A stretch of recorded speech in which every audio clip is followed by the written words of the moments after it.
Good evening बच्चों, मैं नवीन श्रीवास्तव आप लोगों के लिए आज फिर एक छोटी सी वीडियो लेकर के आया हूं जिसमें मैं आप लोगों को कुछ इंपॉर्टेंट बातें बताने वाला हूं। जैसा कि आप लोग जान रहे हैं कि आप लोग एग्जामिनेशन जो है क्लास 12 के बच्चों का सामने है और वो लोग अपने प्रिपरेशन को अच्छी और भली भांति कर रहे हैं। लेकिन फिर मैंने सोचा कि एक छोटी सी वीडियो के माध्यम से मैं बच्चों की कुछ सहायता कर सकूँ। इसके लिए मैंने अपने पिछले वीडियो में बताया था कि मैं आप लोगों को कुछ इंपॉर्टेंट क्वेश्चंस को बताऊंगा जो कि आप लोगों के एग्जामिनेशन में काफ़ी फायदेमंद साबित हो सकता है। तो मैं आज आप लोगों को कुछ ऐसे ही क्वेश्चंस के बारे में आप लोगों को सलाह देने वाला हूं जिसकी तैयारी आप कर सकते हो और उससे आप लोग एक अच्छा नंबर उठा सकते हो। तो मैंने आज ज़्यादा टॉपिक्स को नहीं चुना है, मैंने आज मात्र 3 टॉपिकों को चुना है जिसमें मैंने रिलेशन फंक्शन और इनवर्स ट्रिग्नोमेट्रिक फंक्शन के बारे में मैं बताऊंगा। ये तीनों फंक्शन जो है, ये तीनों टॉपिक जो है आपके चैप्टर में, आपकी किताब के चैप्टर में मौजूद हैं और उससे आप लोगों को ये कन्फ्यूजन बना हुआ रहेगा कि कैसे किस किस क्वेश्चन की तैयारी करें और किसकी तैयारी ना करें। तो मैं आज उसी प्रॉब्लम्स को सॉल्व करने की थोड़ा प्रयास कर रहा हूं कि आप लोगों को शायद मेरे इस प्रयास से आप लोगों को कुछ थोड़ा मोड़ा भी जरूर सहायता मिले और आप अपने एग्जाम्स में अच्छा स्कोर उठाने में कामयाब हो सकें। तो चलिए बच्चों, मैं आप लोगों को आज बताने वाला हूं कि कैसे किन किन क्वेश्चनों को हम एग्जाम के प्रिपरेशन के लिए देखें जो रिलेशन, फंक्शन और इनवर्स ट्रिग्नोमेट्रिक से जुड़े हैं। तो आप लोगों को मैं सबसे पहले ये बताना चाहता हूं कि जो जैक बोर्ड के बच्चे हैं उनके लिए रिलेशन का जो टॉपिक है काफ़ी इजी होगा, लेकिन जो सीबीएसई बैच के बच्चे होते हैं उनके लिए थोड़ी सी डिफिकल्ट क्वेश्चंस आ सकते हैं। तो रिलेशन जो है, जैसा कि आप लोग पढ़ ही चुके हैं रिलेशन के बारे में, लेकिन प्रॉब्लम ये होता है कि कौन से क्वेश्चंस की तैयारी करके जाएं जिससे कि हमारा नंबर अच्छा है। तो मैं जैक बोर्ड के बच्चों को और सीबीएसई दोनों के बच्चों के लिए यही सलाह दूंगा कि आप लोग रिलेशन का जो टॉपिक होता है उसमें जो आप लोग देखते होंगे कि रिलेशन कुछ इस प्रकार से दिया रहेगा, जैसे A square, A belongs to natural number less than 4, इस टाइप से, और आपसे बोला जाएगा कि फाइंड रिलेशन। तो आप क्या करोगे कि ए और ए स्क्वायर हमारा कंडीशन दिया हुआ है, तो इस टाइप के क्वेश्चंस भी आप प्रैक्टिस कर लो। जो जैक बोर्ड के बच्चे हैं उनके लिए थोड़ा आसान क्वेश्चन ही आएंगे, रिलेशन से ज्यादा टिपिकल नहीं आते हैं। तो अब इसका रिलेशन कैसे बनाया जाएगा वो आप लोग जान ही रहे हो कि यहाँ पर नेचुरल नंबर से बिलोंग करता है और हमारा लेस देन 4 है। तो आप क्या करोगे कि यहाँ पर ए की जगह में 1 लोगे तो 1 का स्क्वायर, फिर आप 2 लोगे तो 2 का स्क्वायर, इस तरह से होगा। लेकिन यहाँ चूंकि ए बिलोंग्स करता है एन से और लेस देन 4 तक लेना है, तो आप यहाँ 3 लोगे तो 3 का स्क्वायर, 4 लोगे तो 4 का स्क्वायर। तो इस तरह से, सॉरी 4 नहीं लेना है क्योंकि लेस देन 4 तक का ही बात की गई है। तो ये इस तरह से आपका एक रिलेशन जो है इस दिए हुए कंडीशन से तैयार हो जाता है। तो आप यहाँ पर इस इक्वेशन से, दिए हुए कंडीशन से जो रिलेशन प्राप्त करते हैं वो इस प्रकार हो जाता है। तो इस टाइप के क्वेश्चंस आपके पूछे जा सकते हैं रिलेशन से, जो कि जैक बोर्ड के बच्चे होंगे चाहे सीबीएसई बैच के बच्चे होंगे, दोनों के लिए इस तरह के क्वेश्चंस काफी फायदेमंद होने वाले हैं। अब मैं आप लोगों को और भी कुछ बातें बताता हूँ रिलेशन से संबंधित। जैसे रिलेशन में आप लोगों को जैसे दिया हुआ रहता है कंडीशन वाला क्वेश्चन कि x y related such that x less than equal to y और x y belongs to real number. तो इस तरह के कंडीशन से आप लोगों को रिलेशन बनाने के लिए दिया जा सकता है, इसका डोमेन और रेंज को फाइंड करने के लिए दिया जा सकता है, और साथ में आप लोगों को ये बोला जा सकता है कि इसे इक्विवेलेंट प्रूव करें। तो इक्विवेलेंट प्रूव करने के लिए क्या होता है कि इक्विवेलेंस रिलेशन प्रूव करना होगा। इक्विवेलेंस रिलेशन की बात होगी तो इक्विवेलेंस रिलेशन के लिए आप लोगों को तो पता ही है कि कोई भी रिलेशन अगर रिफ्लेक्सिव, सिमेट्रिक और ट्रांजिटिव तीनों होगा तो उस रिलेशन को हम लोग इक्विवेलेंस रिलेशन कहते हैं। तो एक इस तरह के क्वेश्चनों का जो है इक्विवेलेंस प्रूव करने वाला को देख ले और एक इस टाइप के क्वेश्चनों का आप लोग प्रैक्टिस कर ले। इससे आप लोगों को जो है आसान से रिलेशन में जो है आसान तरीके से आप नंबर उठा सकते हो। एक रिलेशन का और टॉपिक है जो मैं आप लोग को बताना चाहता हूं, जैसे कि ऑर्डर्ड पेयर अगर दिया हो और आपको उससे रिलेटेड क्वेश्चंस आ सकते हैं जो कि जैक बोर्ड और सीबीएसई दोनों के बच्चों के लिए इंपोर्टेंट हो सकता है। जैसे सपोज करिए 2x + 1 y - 3 = 2 + 4 + y, इस तरह अगर दिया हुआ है तो आप लोगों को ये देखना चाहिए कि ये कैसे हम लोग जो है x और y का वैल्यू फाइंड करें। तो यहाँ पर x और y का वैल्यू फाइंड करने वाले क्वेश्चंस हो सकते हैं आपके पास। तो आप यहाँ पर कोऑर्डिनेट्स जैसे इक्वल होते हैं तो इस तरह से आप ले सकते हो 2x + 1 इक्वल हो जाएगा 2 से, तो 2x 1 हो जाएगा तो x का वैल्यू हाफ, और यहाँ पर y minus 3 equal to 4 minus y, तो 2y इक्वल टू 7, तो y इक्वल टू 7/2। इस तरह से क्वेश्चन आपका एक टाइप का ये होगा, एक टाइप का ये होगा और एक टाइप का इस तरह का क्वेश्चन हो सकता है रिलेशन से। इससे ज़्यादा आपको तैयारी करने की जरूरत भी नहीं है। अगर आप इतना को समझ जाते हो तो आपका आसानी से रिलेशन में नंबर उठ जाता है। चलिए बच्चों, मैं आपको फंक्शन के बारे में बताता हूँ कि फंक्शन में आप लोगों को कैसे करना है। ये जो इक्विवेलेंस रिलेशन की जो बात होती है, इससे संबंधित क्वेश्चंस बहुत ही कम पूछे जाते हैं। ज़्यादातर क्वेश्चंस इस तरह के ही पूछे जाते हैं बच्चों को 1 नंबर 2 नंबर में। तो आप लोग इस साल के लिए इतना काफ़ी कर ले। इक्विवेलेंस वाला जो पार्ट है उसको नहीं भी अगर आप देखते हो तो कोई डरने की बात नहीं है, क्योंकि रिलेशन में ये क्वेश्चंस आपको आसानी से इस टाइप, अगर इस टाइप से आप करते हो तो आपका हो जाता है।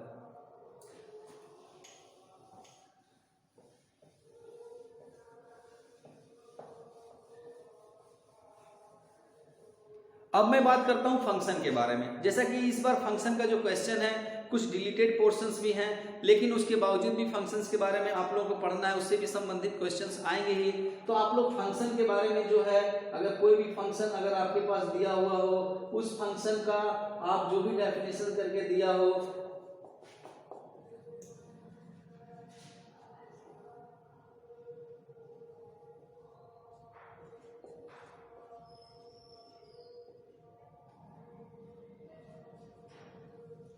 तो इस तरह का अगर क्वेश्चन आपके पास है और उसे आपको प्रूव करने के लिए कहा जाए 1 2 1, तो इस टाइप के फंक्शन को आप देख लें। आपका फंक्शन में इस टाइप के क्वेश्चंस के सीबीएसई हो चाहे जैकपॉट के बच्चे हों, इस टाइप के क्वेश्चंस के पूछे जाने के आसार बनते हैं। अब जो है ये फंक्शन 1 1 और ऑन टॉप कैसे किया जाता है, अगर इसके बारे में आप लोगों को जानकारी नहीं है तो कृपया मेरे पीछे के वीडियोज में फंक्शन चैप्टर में जाकर के देख सकते हैं।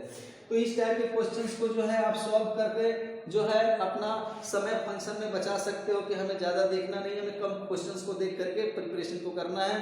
तो इस टाइप के क्वेश्चंस को आपको देखना होगा।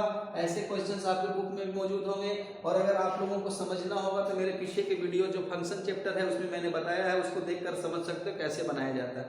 अब मैं आप लोगों को बताने वाला हूं कि फंक्शन से संबंधित, जैसा कि आप लोगों ने सुना होगा कंपोजिशन ऑफ फंक्शन, जिसमें फॉग, गोफ, इन सब से रिलेटेड क्वेश्चंस आपको पूछे जाएंगे। तो फंक्शन में भी आप ज्यादा समय नहीं बर्बाद करना चाहें तो नहीं करें, और आप सिर्फ मेन चीजों पर खाली ध्यान केंद्रित करें। जैसे कि आप 1 to 1 फंक्शन से रिलेटेड बातें को जान लें, और एक है फॉग, गोफ, ये सब से रिलेटेड क्वेश्चन। आप लोगों को इन सब पर बने हुए सम्स को देखना हो तो मेरे पीछे के वीडियोज को देख करके आप समझ सकते हैं। इन पर मैंने वीडियोज बनाए हुआ है और उसको मैंने बहुत सारे क्वेश्चंस इस पर सॉल्व किए हैं। आप जो है उनको देख करके इन सब टाइप के क्वेश्चंस को सॉल्व कर सकते हैं। मेरा इस वीडियो में आपको मेन ये बतलाना है कि आपको कम समय में किन किन चीजों पर ज्यादा ध्यान केंद्रित करना है, ताकि आपका नंबर जो है एग्जाम में न छूट पाए। तो यहाँ पर देखिए, जैसे इस टाइप के फंक्शन को आप देख लें और फिर इस टाइप के फंक्शनों को आप देख लें, तो फंक्शन से जो है आपका ऑलमोस्ट कंप्लीट हो जाता है कि आपके क्वेश्चन जो आएंगे वो आप किस तरह से सॉल्व करेंगे। एक और टॉपिक साथ में जोड़ ले, अगर आपके पास समय है पढ़ने के लिए और आप थोड़ा इंटरेस्ट रखते हो, तो किसी भी फंक्शन का डोमेन और रेंज को कैसे निकाला जाता है उस चीज को भी आप एक बार देख सकते हो। ज्यादा कॉम्प्लिकेटेड क्वेश्चंस फंक्शन से भी नहीं पूछे जाएंगे, और आप लोगों को कम समय में किन किन चीजों पर ध्यान देना है बस उस पर ध्यान रखिए, और इन सब से रिलेटेड क्वेश्चंस को आप सॉल्व करते रहिए। आपका एग्जाम में अच्छे मार्क्स उठने के 100% चांसेस बनेंगे। अब मैं आप लोगों को फंक्शन पर ज्यादा समय नहीं बिताना चाहता हूं, आपको ट्रिग्नोमेट्रिक इन्वर्स के बारे में भी बता देना चाहता हूं। अभी जो है फंक्शन से आप लोगों को एक क्वेश्चन से ज्यादा 2 क्वेश्चन पूछा जाएगा, उससे अधिक क्वेश्चन पूछने की कोई संभावना नहीं बनती है। तो आप लोग इन सब तरह के सवालों को ही सिर्फ सॉल्व करें और अपना समय बचाएं। चलिए बच्चों, मैं आप लोगों को अब नेक्स्ट में आप लोगों को बताना चाहता हूं ट्रिग्नोमेट्रिक इन्वर्स। ट्रिग्नोमेट्रिक इन्वर्स इस बार का थोड़ा सा डिलीटेड पोर्शन है, लेकिन फिर भी आपको इन्वर्स ट्रिग्नोमेट्रिक फंक्शन के बारे में जानना चाहिए।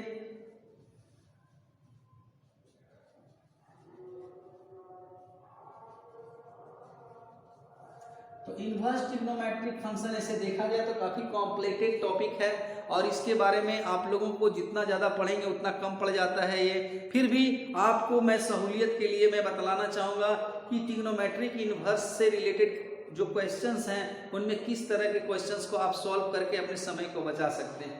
एक तो सबसे पहले प्रिंसिपल वैल्यू निकालने वाले जो टॉपिक से क्वेश्चन आता है, जैसे मान लीजिए कि साइन इनवर्स 1/2 का वैल्यू क्या होगा, इस टाइप के जो छोटे छोटे क्वेश्चंस हैं प्रिंसिपल वैल्यू वाले, वो आप करके देख सकते हो। साथ में आप कुछ क्वेश्चंस ऐसे भी होंगे जिसको कि आप मान लीजिए कि इस तरह से दिया हुआ है, अब इससे रिलेटेड को आप कैसे प्राप्त करते हो तो वो आपको समझना होगा। ट्रिग्नोमेट्रिक इन्वर्स का मैंने जो बनाया हुआ है वीडियो, उसमें आप जाकर देखकर समझ सकते हो। अब रह गई बात कि इससे रिलेटेड छोटे छोटे टॉपिक्स के 1 नंबर या 2 नंबर में क्वेश्चंस पूछे जाएंगे अगर प्रिंसिपल वैल्यू से।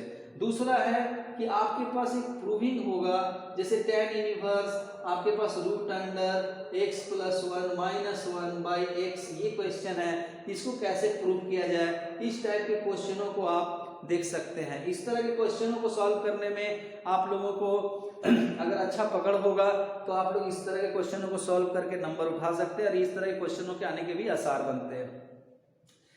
फॉर्मूला वगैरह का प्रूविंग आपके ट्रिग्नोमेट्रिक इन्वर्स में आने के कोई चांसेस नहीं बनते हैं।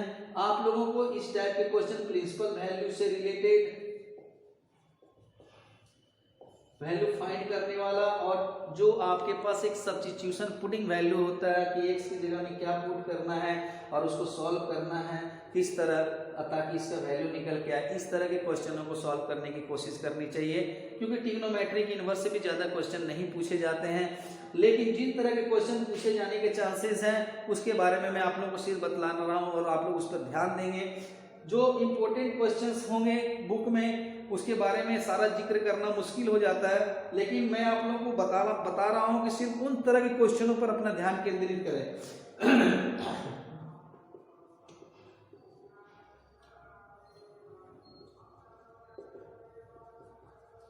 कुछ अगर आपके पास इस तरह के क्वेश्चंस होंगे एक साथ इस तरह से कॉम्प्लिकेटेड किए गए होंगे साइन इनवर्स फंक्शन में, तो आप इस तरह के क्वेश्चनों का प्रैक्टिस कर ले और एक पुटिंग वाले क्वेश्चनों का प्रैक्टिस कर ले और एक प्रिंसिपल वैल्यू वाले क्वेश्चनों का प्रैक्टिस कर ले, तो आपका ट्रिग्नोमेट्रिक इन्वर्स कंप्लीट हो जाता है। और ज़्यादा उस पर ज़्यादा दिमाग न भी लगाएं तो कोई आपका कुछ बिगड़ता नहीं है, क्योंकि इस बार का जो एग्ज़ाम है उतना टफ भी नहीं होने वाला है, क्योंकि लॉकडाउन की वजह से बच्चे स्कूल भी नहीं जा पाए हैं, ना अपने क्लासेस को कंप्लीट कर पाए हैं अच्छी तरह से। उसको मद्देनजर रखते हुए सरकार जरूर इस बार के क्वेश्चन पेपरों में कोई खासा डिफिकल्टीज डालने की कोई आसार नजर नहीं आ रहे हैं। इसलिए आप लोगों को ज़्यादा चिंतित होने की भी आवश्यकता नहीं है, ना ज़्यादा फियर होना है एग्जाम को लेकर के। अगर आप बैलेंस से स्टडी करते हो और अपने पढ़ाई पर पूरा भरोसा रखते हो तो आप श्योर एक अच्छा मार्क्स लेकर के आओगे, ये मेरा आप पर विश्वास है। आप लोग इस समय आप लोगों को सही मार्गदर्शन की आवश्यकता है। आप अपने सोच को और अपने समय को एक जगह केंद्रित करें, इधर उधर ज़्यादा ना भटकाएं। और जो मैंने अभी बताया वो तो मैंने बहुत छोटी सी बात बताई है, ये सिर्फ मैं इसलिए बतला रहा हूँ कि आप कंफ्यूजन में ना रहे कि किन तरह के क्वेश्चनों को पढ़ना है, किन तरह के क्वेश्चनों को नहीं पढ़ना है। क्वेश्चंस बुक में काफ़ी सारे होंगे, लेकिन आपको सेलेक्ट करना जरूरी होता है कि कैसे हम मार्क्स को उठाएं। ये जो प्रयास जो है मेरा जो बतलाने का, इस पर मैंने पिछले कई वर्षों से देखा है स्टडी करके कि अधिकांश क्वेश्चंस जो हैं रिलेशन फंक्शन ट्रिग्नोमेट्रिक इन्वर्स से काफ़ी डिफिकल्ट्स नहीं होते हैं, सिंपल ही आते हैं। और उस पर बच्चों की क्या सोच होती है, बच्चे उसको कैसे कर पाते हैं अपने से, ये देखा जाता है। किताब से क्वेश्चंस मैच नहीं खाते हैं जो पूछे जाते हैं। इसलिए मैंने आप लोगों को सिर्फ बतला दिया है कि किन किन टॉपिक्स पर ध्यान देना है ट्रिग्नोमेट्रिक इन्वर्स का, फंक्शन का और रिलेशन का। तो बच्चों ये काफ़ी बातें आप लोगों को मैंने बतला दी अब तक मैं छोटे से समय में। आप लोग अगर अपने पढ़ाई पर जरा सी पकड़ बनाएं और उस पर ध्यान लगाएं तो नेचुरल सी बात है कि आप अच्छे मार्क्स लेकर के आ जाएंगे। और मेरा आप लोगों पर भरोसा भी है कि आप लोग जरूर अपने मेरे बताए गए रास्ते पर थोड़ा भी चलने की कोशिश करें, आपको सफलता जरूर मिलेगी। मेरे 22 साल के अनुभवों का ये आज मैं आपके सामने एक छोटा सा एग्जाम्पल दे रहा हूँ। अगर मेरे एग्जाम्पल से मेरे सलाह से अगर आपको थोड़ा सा भी फायदा हो जाए तो मैं भगवान का और आपका शुक्रिया अदा करूँगा और मैं धन्यवाद ज्ञापन करूँगा कि आप लोगों को मेरे वजह से थोड़ी सी भी फायदे पहुँचे हैं। थैंक यू बच्चों, नमस्कार। अगले वीडियो में हम लोग फिर मिलते हैं, तब तक के लिए धन्यवाद।